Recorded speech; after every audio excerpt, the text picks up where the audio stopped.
Welcome back to the Arise interview. I'm Charles Enyegola. Now, officials in Niger State in northwestern Nigeria have announced that they are going to arm vigilante groups with pump-action guns and double-barreled rifles. They say they want to improve local security in a state where attacks by bandits armed with AK-47 assault rifles and in some cases rocket-propelled grenades have been on the rise.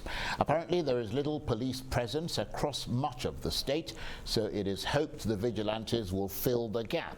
But there are concerns that it could lead to growing violence. Well, for his analysis of this latest attempt to master Nigeria's growing problems of insecurity, I'm joined now in the studio by the country's top security and defense analyst, Dr. Kabiru Adamu, who is also founder and CEO of the security firm Beacon Consulting. Thank you very much indeed for coming in. Thank you, Charles. Good afternoon. Now, it sounds on the face of it like a risky move, doesn't it? I mean, you know, but on the other hand, there's a massive deficit of police personnel in that state and in fact around Nigeria, isn't there? Exactly, and it appears that is what informed this decision. Niger State is the state with the biggest landmass in Nigeria, and so perhaps of all the states in Nigeria, it's feeling this deficit in the police personnel, and so to close that gap, it decided to carry out this arrangement. Now, from what I understand, it's still work in progress.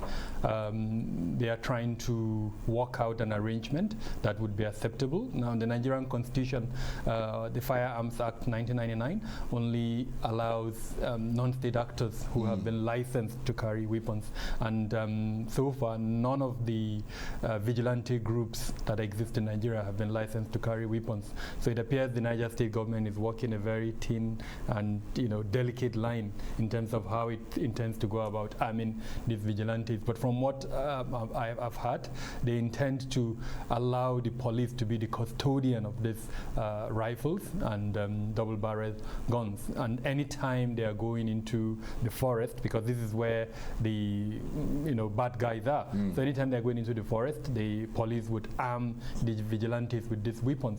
But I mean, the argument has always been, or the question has been, they are going to confront guys who have AK-47s with 60 ammunitions that they can shoot at them. They are probably going to have just 2 ammunition. So how can they stand that kind of firepower? And of course, the other argument is that, I mean, this is the bottom line is that the police are not going to be with them all the time.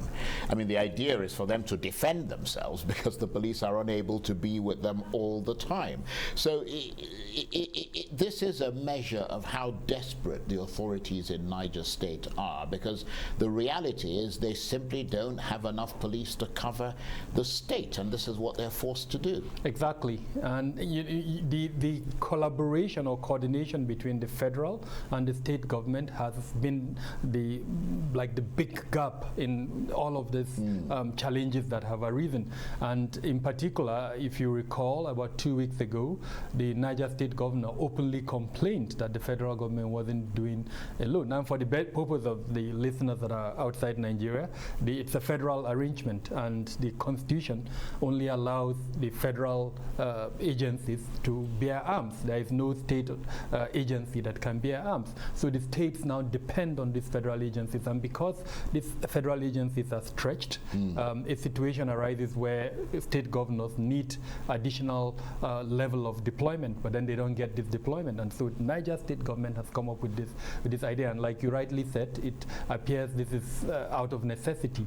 Now, whether it's going to work or not, because remember, not too long ago, the southwestern states attempted to introduce the Amotekun vigilante network, and they were denied, the ability to carry weapons. So I'm definitely sure they're going to point a finger to Niger State and say, well, if you can allow them, why didn't you allow us? But what is obvious is that Nigeria has reached a stage where the debate over state policing needs to be held and need to be held clearly. Absolutely.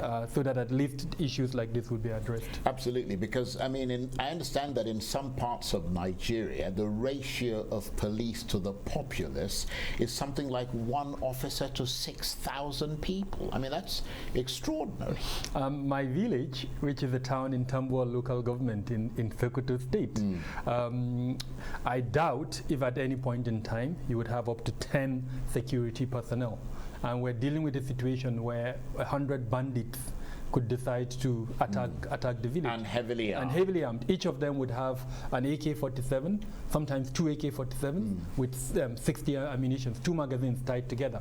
And then all you have is probably this 10 security personnel, and out of this 10 probably only 2 or 3 of them would have some form of automatic weapons. All the others would probably have a pistol or sometimes just a bayonet. Right, and so I mean the police at present, again from what I read, they only cover about 30% of the communities in Niger State. So that's basically, they're trying to bridge this yawning gap. So let me ask you this then. Why isn't the Nigerian government addressing the deficit in the police force? Is that, because I mean, there are clearly, or let me put it this way, is there a clearly discernible reason why there's such a staggeringly high deficit and there isn't a step up in recruitment? So there are several reasons. They are not specific to the Buhari administration. He inherited this. And to be fair to him, he came out with a policy where every year he would recruit 10,000 police personnel. And have they been consistent? Unfortunately, no. It's currently, mired in a controversy between the Police Service Commission and the Inspector General of Police, who has the authority or mandate to recruit these 10,000. In fact, even the last batch that was recruited, as far as I know, they are not being paid because of this disagreement between the 2 groups. But he came out with this, and so I mean, we need to acknowledge that. Now, the other reasons are this, and for instance, I go with this, the absence of coordination within the security architecture, especially as far as the police is concerned.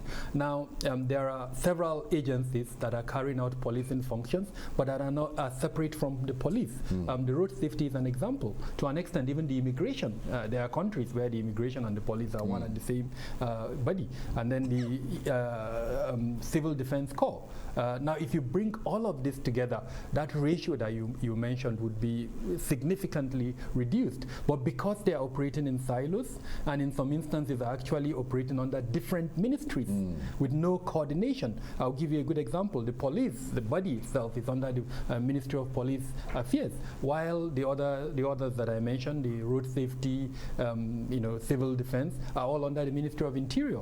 So coordination is now very difficult. Now, the amazing thing is that I think it was under the Obasanjo administration, there was a committee that was set up, if I remember well, the Obasanjo committee, to look at these issues, of overlapping, absence of delineation of functions and all that, and it came up with very good suggestions on how to match some of these ministries.